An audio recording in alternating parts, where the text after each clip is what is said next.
Je dois vous avouer que je suis ému de recevoir ce prix parce que classiquement, il est donné à des gens beaucoup plus jeunes que moi. Je suis à la fin de ma carrière. Et deuxièmement, parce que c'est le prix Bernard Beaufrère. Et Bernard Beaufrère, c'est la personne qui m'a accueilli en France au retour d'Angleterre en 1994 et qui a beaucoup influencé ma façon de penser. C'était un sacré bonhomme et qu'on me donne un prix, j'en suis content, qu'on me donne le prix Bernard Beaufrère, revêt pour moi une haute valeur symbolique. Ce d'autant que Bernard Beaufrère disait il faut s'intéresser aux protéines, c'était son sujet. Il faut s'intéresser à comprendre le métabolisme des protéines, mais au-delà de cela, il faut s'intéresser à la masse des muscles et à la masse des organes, mais surtout à la fonction des muscles et des organes. Donc il avait une vision depuis la cellule jusqu'à la fonction, ce qui caractérise l'animal et l'humain. Alors nous, dans ce projet, ce qui nous intéresse, c'est qu'après la chirurgie de l'obésité, il y a une perte de muscle qui est importante. Cette perte de muscle pourrait avoir des conséquences en termes métaboliques et pourrait être un des facteurs, si elle est trop importante, de reprise pondérale. Donc on sait théoriquement qu'il y a un enjeu en termes de perte de masse musculaire et si possible d'apporter des stratégies en plus de la chirurgie pour limiter cette masse de muscle. Donc dans une première étude, on a montré qu'il y avait des petits perdeurs et des grands perdeurs de muscles avec deux groupes dans une population d'une centaine de personnes, ceux qui ne perdaient pas beaucoup et ceux, on ne sait pas pourquoi, qui perdaient beaucoup.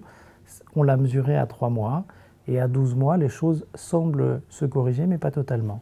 Donc l'idée de cette étude, c'est de bénéficier d'un statut spécial en France, puisqu'on fait des mesures de composition corporelle avant et après la chirurgie, et donc de rassembler toutes les cohortes disponibles avec des mesures avant-après et d'essayer de comprendre pourquoi il y a des petits perdeurs et des grands perdeurs à partir des données qui ont été collectionnées dans les dossiers. Par exemple, est-ce que ce sont plus les hommes que les femmes? Est-ce que ce sont des maladies particulières comme le diabète? Est-ce que ce sont des caractéristiques de l'obésité comme le tour de taille?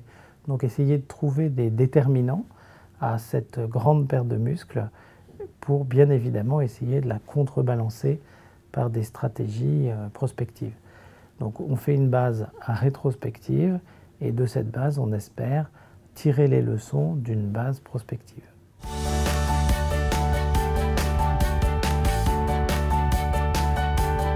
Alors les JFN, c'est comme toutes les formations et comme tous les congrès, c'est ce qu'on ne devrait pas laisser dans sa pratique quotidienne et qui permet d'être à distance du travail et puis d'écouter des choses qu'on n'écoute pas d'habitude, d'entendre des gens parler différemment sur des sujets différents.